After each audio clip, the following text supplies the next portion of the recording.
And welcome to Recipes 101. I know, super creative, right? These kind of are made to go hand in hand with my Health 101 videos because some of you may know I suffer from static migraines and I also suffer from endometriosis. And I've revamped my whole diet to be an anti-inflammatory diet to therefore make life easier on me and on my endometriosis. So today I'm going to teach you guys how to make quinoa oatmeal because oatmeal is one of my favorite things, and oatmeal, unless you get steel cut gluten-free oatmeal, it has gluten in it, and also even regular oats, they can expand, and they are not the best anti-inflammatory food for endometriosis. But quinoa is a great food for endometriosis because it is easy on your stomach and your intestines, and it is easy to digest.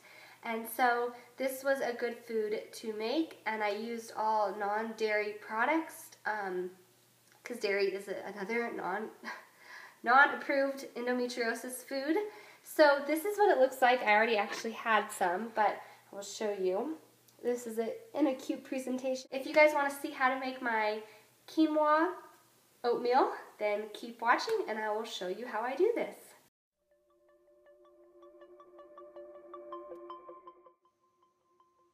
Here's an overview of the ingredients you're going to need when making this quinoa oatmeal. The first thing you're going to need is half a cup of quinoa.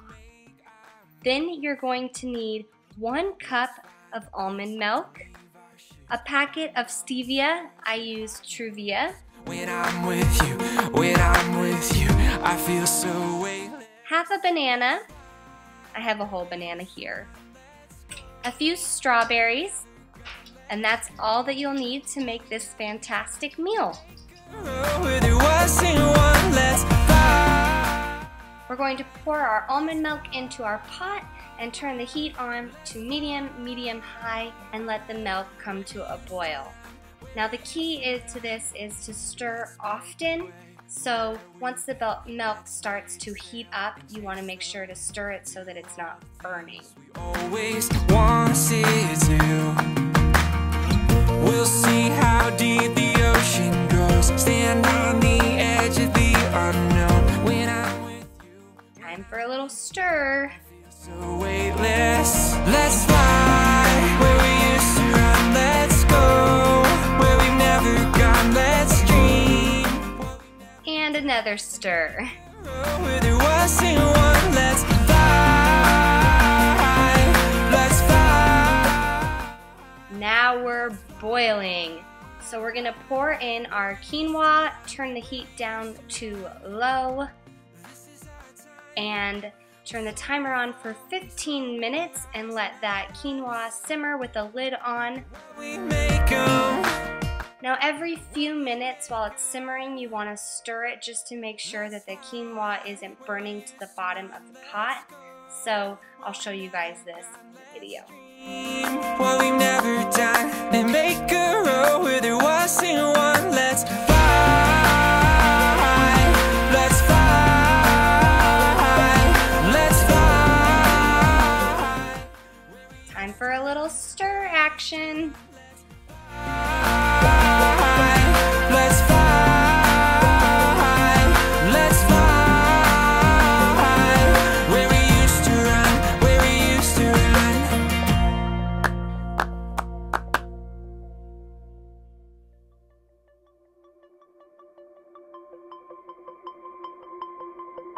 Let's break away from what And another stir. just say go. No better time than now to make our move. Let's find a place to leave our shoes among the stars that have no use. When I'm with you, I feel so weightless. Some more stirring. And you can see we're getting close to being done there. The milk is really absorbing into the quinoa. What we never done and make a road where there wasn't one. Let's fly, let's fly, let's fly where we used to. Now our final stir, we're gonna add in our Truvia at this point when there's only a few minutes left on the timer. Put the lid back on and then let it finish cooking. So there's only a couple minutes left on the clock. Stand on the edge of the unknown. When I'm with you, I feel so weightless. Let's fly where we used to run, let's go. Now at this point, turn the heat off and take it off the burner. I peel the banana and then slice it in half, and then I take the remaining half and store it in a baggie for smoothies or something at a future date. Now I'm just gonna slice that banana up for my quinoa. Now I take my strawberries and I do the same thing. I just cut the tops off of them and slice them up to garnish my quinoa as well.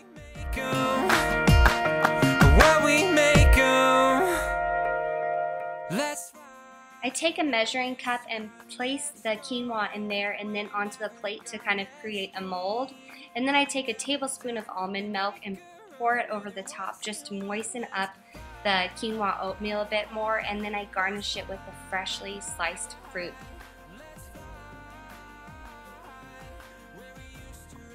Once you're finished with this step, it's going to be ready to eat and oh so delicious. Let's fly where we used to run, where we used to run.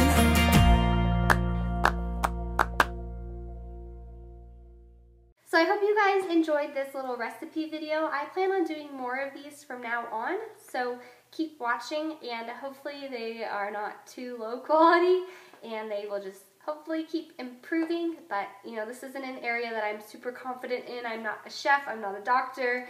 This is just something I'm learning as I go, and I thought other people might be able to benefit from it as well. Now, for the taste test, as I said, I already ate some, as you can see from this end, but I will give you guys a little first bite. So, when I get some strawberry, some banana, and some of that tasty quinoa oatmeal.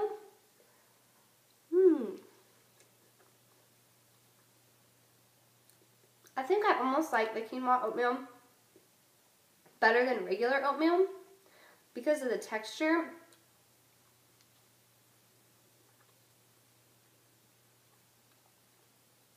It has a wonderful, like, natural flavor. And it's not, one thing I don't like about oatmeal is sometimes I feel like it can get really like thick and mushy, and the quinoa doesn't do that. It's really delicious. Now, one thing to keep in mind in the future when you're making this is that you can do your own take on it. So this is a strawberry banana quinoa, but you could do cinnamon and apple quinoa, or you know, anything. You could do raisin and flaxseed, like whatever your favorite oatmeal combinations were, you can do that in quinoa. Now, one thing you do want to stay away from is brown sugar. That used to be my favorite oatmeal combination, but refined sugars aren't that great for endometriosis, so you want to stay away from them.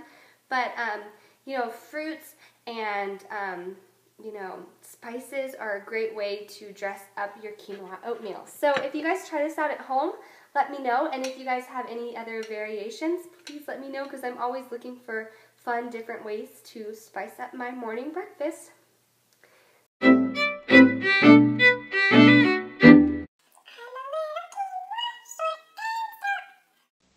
in my belly. There it is. Lunchtime.